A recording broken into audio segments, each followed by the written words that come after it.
भारत और south Africa के बीच 5 मैचों की टी20 सीरीज में आज तीसरा मुकाबला धर्मशाला में होने जा रहा है। प्लेइंग 11 क्या कुछ रहने वाला है, पिच कैसी रहने वाली है, इन सब पर ज्यादा बातचीत के लिए हमारे साथ रवि हैं। जी बिल्कुल सुप्रिया, ये मुकाबला जो है ये बहुत ही ज़्यादा इंपॉर्टेंट रहने वाला है, क्योंकि आपने जिस तरीके से पिछला मुकाबला गंवाया था वो बहुत सारे फिर क्वेश्चन मार्क्स आप पे स्टार्ट हो जाते हैं। एक लगा था कि टेस्ट क्रिकेट के बाद अब टी20 क्रिकेट जो है इस फॉर्मेट में हम लोग ज़्यादा बेहतर खेल दिखाएंगे, और पहले मैच में हम लोगों ने दिखाया भी, खेल पूरे तरीके से डोमिनेट किया, इतना बेहतरीन खेला, सारी चीज़ें हुई। नेक्स्ट मैच में फिर वही है कि हमने गलतियाँ की और फिर जो है सवाल हमारे ऊपर आके मतलब उठने लगे। तो ये जो चीज़ें हुई पिछले मैच में उसे हमें जल्दी से जल्दी भूलना होगा। और फिर अब जो आज जो मुकाबला होने वाला है धर्मशाला के खूबसूरत ग्राउंड पे होने वाला है, लेकिन यहाँ पे आपको बहुत चीज़ों का ध्यान रखना होगा, क्योंकि ये मैदान जितना भी खूबसूरत है आपको ये चीज़ें भी माइंड में रखनी होगी कि ये पिच किस तरीके से बिहेव करने वाली है, किस तरीके से यहाँ पे जो है, क्योंकि रात को मैच हो रहा है, ड्यू फैक्टर बहुत ही ज़्यादा होगा यहाँ पे, पहाड़ के एकदम बीच में बसा हुआ है। तो ये सारी चीज़ों को देखते हुए आप किन प्लेयर्स के साथ जा रहे हो, क्या कॉम्बिनेशन है, सब कुछ आपको देखना होगा। सबसे इंपॉर्टेंट चीज़ जो एक अपडेट आ रहा है मतलब सुप्रिया, कि मौसम हो सकता है कि वहाँ पे बारिश हो, ऐसे भी कयास लगाए जा रहे हैं, मतलब चांसेस कम है लेकिन हो सकता है कि बारिश हो। बारिश होने के बाद फिर पूरा जो आपका प्लान होता है ना वो चेंज होता है, तो उसके अकॉर्डिंग भी आपको देखना होगा, उसके अकॉर्डिंग भी आपको प्लान करना होगा, क्योंकि क्या पता कि सेकंड इनिंग में अगर बारिश हो जाती है, डकवर्थ लुईस से निकलता है, तो वो सारी चीज़ें देखनी होंगी। खैर वो तो दूसरी बात रही, लेकिन ओवरऑल इस मुकाबले में हमें बिल्कुल कोई गलती नहीं करनी है। सबसे बड़ी बात, हमें कोई एक्सपेरिमेंट नहीं करनी है। अगर हमने कुछ भी एक्सपेरिमेंट किया पिछले मुकाबले की तरह तो हमारे लिए फिर ये जो है मतलब मुश्किल पैदा करेगा। और ये मैच अगर आप हार जाते हो तो आप सीरीज में ना फिर आपके लिए वो डर होता है कि आपको दोनों मुकाबले बाकी बचे जीतने होंगे, नहीं तो आपके हाथ से सीरीज भी जाएगी। और घर पे पहले टेस्ट सीरीज और अब टी20 सीरीज जो है ना, वो हारना कोई फैन बर्दाश्त नहीं करेगा। तो इसीलिए आपकी टीम स्ट्रांग है, आपके पास बेहतरीन क्रिकेटर्स है, उम्मीद है कि आप बेहतरीन क्रिकेट खेलोगे, और ये जो मतलब चीज़ है कोई बहुत ज़्यादा मतलब हमें दिक्कत नहीं होनी चाहिए, और हम इस मुकाबले को आराम से जीते। जी जी सुप्रिया। बिल्कुल, आप कह रहे हैं कि सब कुछ सही रहेगा, ऐसा कुछ हमें भूल जाने की जरूरत है। पिछला मैच, एक चीज ये भी है कि दोनों ही टीम एक एक मैच जीत चुकी हैं, ऐसे में प्रेशर दोनों साइड रहेगा, ऐसा नहीं कि सिर्फ इंडियन टीम पर प्रेशर रहने वाला है। नहीं, लेकिन सुप्रिया ये चीज़ देखने को मिलेगी ना कि ये जो मुकाबले जब होते हैं ना, आप अपने होम ग्राउंड पे खेल रहे हो। साउथ अफ्रीका की टीम एक तो टेस्ट क्रिकेट वाली एडवांटेज के साथ है, यहाँ पे उनका मनोबल वैसे ही हाई है। उसके साथ साथ आप जब टी20 क्रिकेट है वहाँ पे आप डिफेंडिंग चैंपियन हो। ठीक है, साउथ अफ्रीका की टीम भी रनर अप रही थी, लेकिन वो आपके घर में आके खेल रही है। ये टूर्नामेंट फिर आपके यहाँ होने वाला है, तो आपको यहाँ पे अपना बेस्ट परफॉर्म करना होगा। बिल्कुल। अगर आप बेस्ट परफॉर्म नहीं करते हो तो फिर दिक्कत होती है यहाँ पे। फिर वो इस तरीके की दिक्कत होगी कि आपको देखना होगा कि कहाँ मतलब कहाँ पे लूप होल्स है, कहाँ हमारी कैसी चीज़ों को सुधारने की ज़रूरत है, क्योंकि यहाँ से आपका जो टी20 वर्ल्ड कप का है वो काउंटडाउन स्टार्ट हो चुका है। ये सिर्फ मुकाबला बायलैटरल सीरीज़ का नहीं है, मैं बार बार ये बात कहता हूँ। तो आपको इस चीज़ का ध्यान रखना होगा, ये बायलैटरल सीरीज़ नहीं है, यहाँ पे आपको पूरी तैयारी के साथ जाना है। आपका हर मुकाबला जो है वो वर्ल्ड कप की तैयारी के लिए एक फाइनल की तरह है, और इसलिए हर मुकाबले को आपको एक प्लानिंग के साथ जाना होगा। आपको एक वेल प्लान जो स्ट्रेटजी है ना उसके साथ जाना होगा। बहुत ज़्यादा एक्सपेरिमेंट नहीं करने हैं, जैसे पिछले मुकाबले में अक्षर पटेल वाला एक्सपेरिमेंट था। बहुत मतलब इसका जो देखा हम लोगों ने कि ये जो है ना, ये पूरी टीम का जो है ना मनोबल गिरा देता है। तो ऐसी चीज़ें नहीं करनी है आपको, आपका बॉडी लैंग्वेज ख़राब नहीं होने देना है। और उसके बाद हमारी जो टीम है, हम इस मुकाबले को आराम से जीत सकते हैं, इस सीरीज़ को जीत सकते हैं, क्योंकि हमारी बहुत स्ट्रॉन्ग टीम है हमारे पास।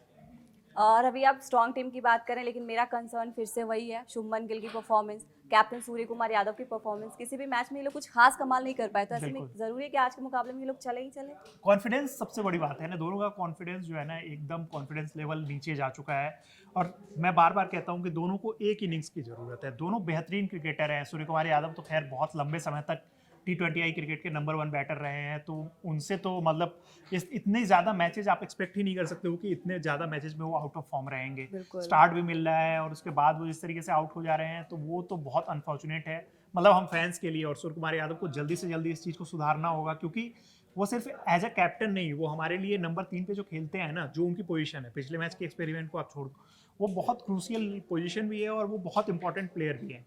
अगर वो 50 बॉल खेल जाते हैं तो आपका मैच जो है ना किसी दूसरी टीम से बहुत दूर कर देते हैं। उनके अंदर वो काबिलियत है और वो पहली गेंद से सामने वाले बॉलर्स को प्रेशर में डाल देते हैं। बॉलर्स ऐसा होता है अक्सर कि उनके लिए अलग से स्ट्रेटजी बना के आनी होती है टीम को, लेकिन जिस तरीके की वो फॉर्म से गुजर रहे हैं तो ये एक एडवांटेज साउथ अफ्रीका को मिल रही है।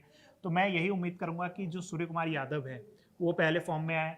शुभमन गिल वो उन्होंने बहुत ज़्यादा डिसअपॉइंट किया है नो डाउट T20I क्रिकेट में, क्योंकि वो भी बहुत टैलेंटेड प्लेयर है। ऐसा नहीं है कि उनके अंदर वो मतलब कोई टैलेंट की कमी है या फिर वो T20I क्रिकेट नहीं खेल सकते। उन्होंने IPL में खेल के दिखाया है, वो अच्छे स्ट्राइक रेट से भी रन बना सकते हैं। बट जिस तरीके से वो मतलब वही ये बात है ना कि कॉन्फिडेंस देखो, पिछले मुकाबले में जिस तरीके से वो आउट हुए, ऐसा लगा कि वो बल्ला लगा के बल्ला हटाना चाह रहे हैं।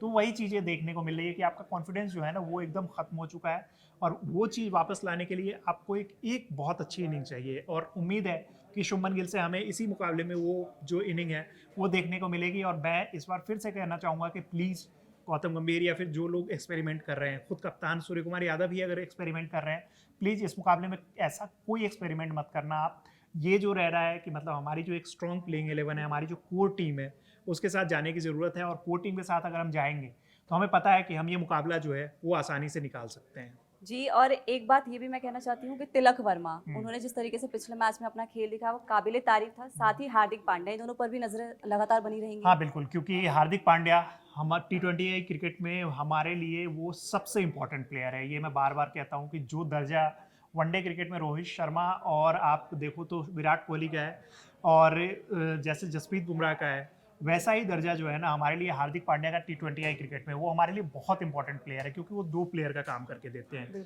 और वो ऐसे ऑलराउंडर है जो वाकई में 2 प्लेयर का काम करते हैं, बैटिंग में भी और बॉलिंग में भी वो बहुत इंपॉर्टेंट रोल निभाते हैं। तो पहले मैच में जिस तरीके से उन्होंने बैटिंग की थी और बॉलिंग भी ठीक ठाक की थी, तो हमें उम्मीद है, क्योंकि पिछले मुकाबले में उनके बल्ले पे बॉल नहीं आ रही थी, बहुत बॉल उन्होंने खेली थी लेकिन उनसे रन नहीं बने थे। तो उम्मीद है कि हार्दिक पांड्या फिर से फॉर्म में लौटेंगे, मतलब जो अपना पहला मैच में दिखाया था उस तरीके की टच में वापस लौटेंगे। और उनका फॉर्म में जो रहना है ना वो हमारी टीम के लिए बहुत ही ज़्यादा इंपॉर्टेंट हो जाता है कि अगर हार्दिक पांड्या टच में है, वो रन अगर बना रहे हैं, तो वो बहुत तेज़ी से आपको बहुत सारे रन्स बना के दे सकते हैं। बॉलर से भी हमें उम्मीद है कि आपको अच्छा खेल दिखाना होगा। मैं चाहूँगा कि इस मुकाबले में आप वॉशिंगटन सुंदर या फिर अक्षर पटेल की जगह कुलदीप यादव को वापस लाओ इस टीम में। वो बार बार ऐसा होता है कि गौतम गंभीर जो है वो ज़्यादा ऑलराउंडर्स को चुनना चाहते हैं कि, और T20I क्रिकेट ऐसा है भी कि जिसमें आपको ऑलराउंडर्स जितने ज़्यादा होंगे वो बेनिफिट मिलता है। बट प्लीज़ यहाँ पे कुलदीप यादव का जिस तरीके का फॉर्म रहा है वनडे क्रिकेट में, कुलदीप यादव को खेलने की ज़रूरत है। उन्हें आप वापस लेके आओ, वो प्लेइंग 11 का जब हिस्सा बनेंगे तो हमारी बॉलिंग यूनिट जो है वो और स्ट्रॉन्ग होगी। और जब बॉलिंग हमारी अच्छी हो जाएगी तो साउथ अफ्रीका की टीम जो है वो प्रेशर में आ जाएगी, क्योंकि साउथ अफ्रीका बहुत प्लेयर्स का एक्सपेरिमेंट कर रही है। वो रोटेट करके प्लेयर्स को खिला रही है, ऐसा नहीं है कि वो भी बहुत स्ट्रॉन्ग प्लेइंग 11 के साथ जा रही है, लेकिन उनका रोटेशन काम कर रहा है। हमारा रोटेशन जो है ना वो रोटेशन प्लेयर का नहीं हो रहा है, हम पोजीशन को ही रोटेट करते रहे हैं। तो ये जो चीज़ें हैं ना, ये एक्सपेरिमेंट अब बंद होना चाहिए। एक फिक्स प्लेइंग 11 और fix batting lineup, fix bowling lineup के साथ मतलब हमें जाना होगा। हमारी कोर प्लेइंग 11 जो है उसके साथ हमें जाना होगा। अगर हम नहीं जाते हैं तो हमारे लिए फिर मुश्किल हो जाएगी सुप्रिया। तो यही उम्मीद है कि हम लोग जो है इस मुकाबले में वापसी करेंगे, और जो हमारे ये मेन प्लेयर्स हैं वो तो ज़रूर फॉर्म में आएंगे, क्योंकि अगर वो फॉर्म में आते हैं तो बाकी जो प्लेयर्स हैं ना हमारे, उनको कॉन्फिडेंस एक अलग लेवल का मिलेगा। आप देख लो कि अभिषेक की बैटिंग, उनके भरोसे हम होते हैं कि वो अगर अच्छी शुरुआत देते हैं तो ठीक है, नहीं तो हम लोगों की शुरुआत बहुत खराब बेकार होती है। जी सुप्रिया। जी बिल्कुल, उम्मीद है कि आज के मैच में जो है हमारे गेंदबाज हो, बैट्समैन हो, फील्डर्स हो, सब अच्छा कमाल करेंगे और आज का मुकाबला जो है हम जीत जाएंगे। क्रिकेट से जुड़ी हर जानकारी हम लेकर आते रहेंगे और आज के मुकाबले पर भी हमारी नजर बनी रहेगी। तमाम जानकारियों के लिए हमारे चैनल कड़क को सब्सक्राइब करना बिल्कुल ना भूलें। धन्यवाद।